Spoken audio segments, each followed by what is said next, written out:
Langres est connue comme une ville les plus froides de France, mais c'est une moyenne et les températures basses sont rares.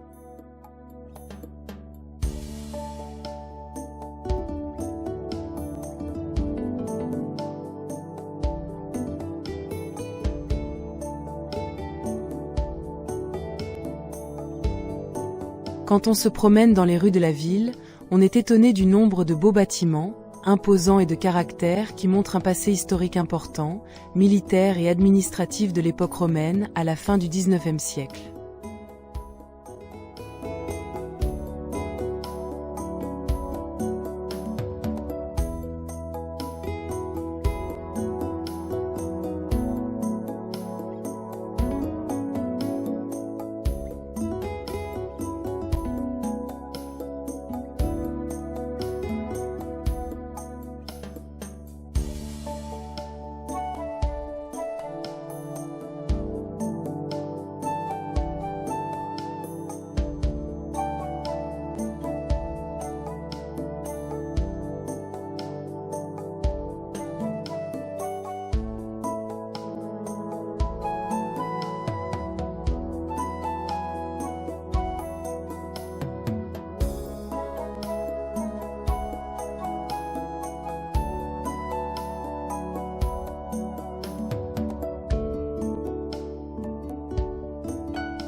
La maison Renaissance. Construite entre 1540 et 1550, cette maison est le plus bel exemple de l'architecture civile langroise de la Renaissance. Elle se compose de deux bâtiments, l'un sur rue, l'autre sur jardin, reliés par un couloir latéral. Organisé en empilement vertical, selon les fonctions des différents niveaux, cet immeuble comprend de bas en haut, une cave, un sous-sol et deux niveaux d'habitation, reliés par des escaliers très raides. Dans une pièce, les décors du plafond correspondent exactement aux décors du sol, comme le reflet de l'un sur l'autre.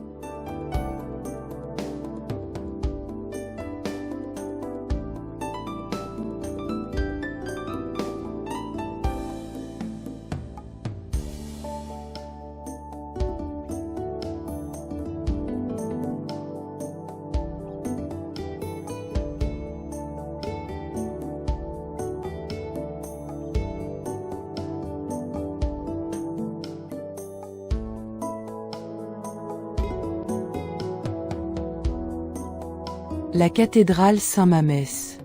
Édifiée à la fin du XIe siècle, au carrefour d'influences artistiques diverses, la cathédrale Saint-Mamès conjugue harmonieusement un décor et des volumes romans avec les premières innovations gothiques. Reconstruite en 1768, l'imposante façade néoclassique se compose de deux tours encadrant un avant-corps sommé d'un fronton. La chatoyante toiture du XIXe siècle est réalisée en tuiles vernissées. La tour Navarre. La tour de Navarre et d'Orval est une double tour d'artillerie qui fait partie des défenses de la ville de Langres. Elle a été construite entre 1512 et 1519. Sa toiture date de 1825. Elles sont classées au titre des monuments historiques en 1905 et 1913. Il s'agit de la tour d'artillerie la plus monumentale. Son diamètre de 28 mètres, sa hauteur de 20 mètres et sa vingtaine d'embrasures de tir réparties sur 4 niveaux en font un ouvrage hors du commun. Ses murs atteignant 7 mètres d'épaisseur protègent deux salles puissamment voûtées et casematées. Elle fut rehaussée de 2,50 m afin d'accroître la portée des canons installés sur sa terrasse.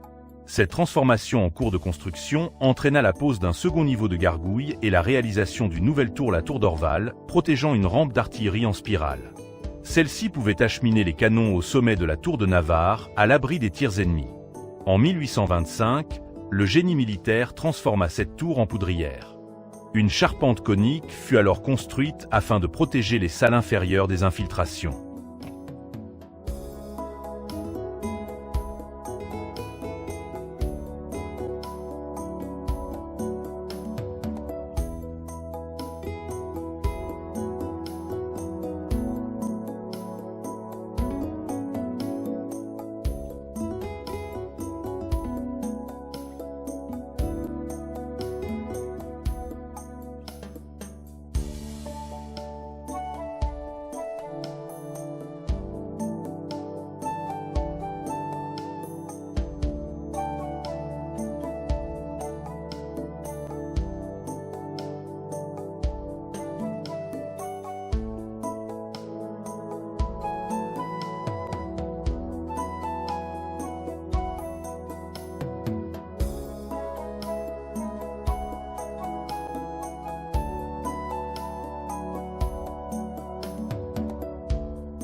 Marie-Lorraine.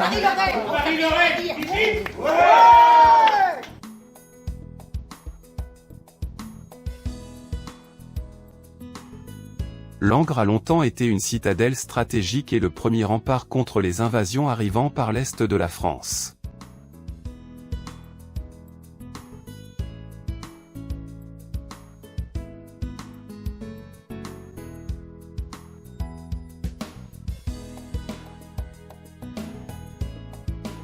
La ville de Langres possède un ensemble de fortifications d'environ 8 km constituées par les remparts du centre historique d'environ 3,8 km classés au titre des monuments historiques.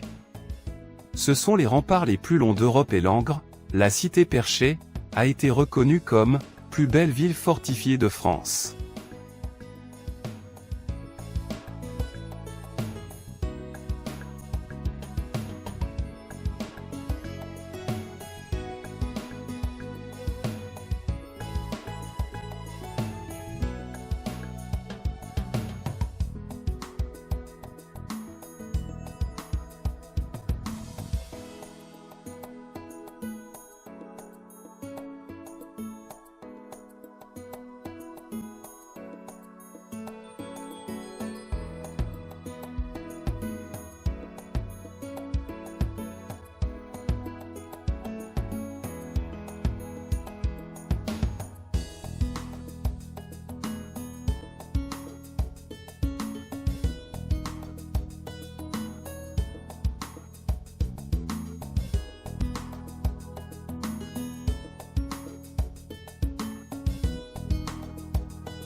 Le Langrois le plus illustre, Denis Diderot, est né à Langres en 1713 au numéro 9 de la place qui porte désormais son nom. Auteur éclectique et prolixe, il va s'aventurer dans tous les genres, philosophie, roman, théâtre, critique d'art. Fustigeant l'intolérance et rejetant l'autorité de la morale traditionnelle, il luttera avec d'autres pour le triomphe de la raison et l'universalité du bonheur humain. Son œuvre magistrale et étonnamment moderne demeure l'Encyclopédie, véritable monument du savoir humain dont il sera le maître d'œuvre acharné durant plus de 2 décennies, entre 1746 et 1766. La statue de Denis Diderot, installée sur la place Diderot de Langres en 1884, est une œuvre d'Auguste Bartholdi à qui l'on doit le lion de Belfort et la statue de la Liberté.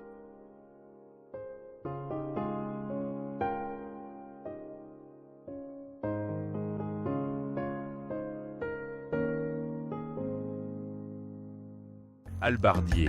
Cela a une connotation médiévale, surtout dans une citadelle entourée de hauts remparts. Mais le thème de la soirée change d'époque, les Gaulois en 2024 et le thème de Napoléon est prévu en 2026. Pour 2025, c'est le futur en l'an 2284 avec un avenir très sombre pour l'humanité.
En 2084, il y eut une guerre nucléaire.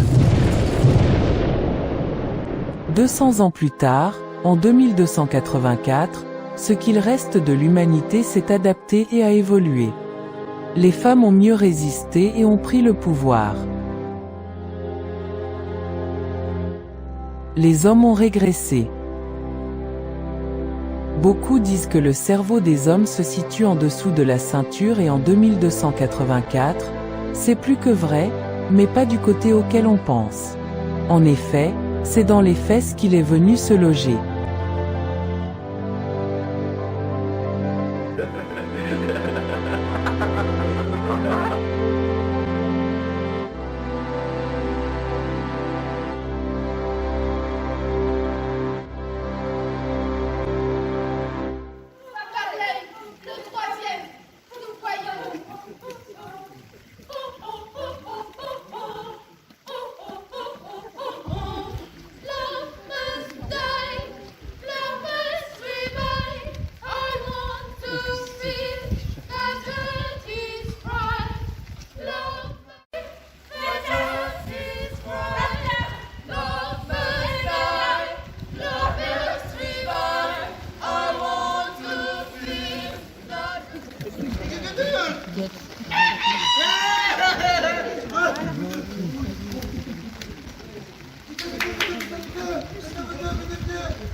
Avec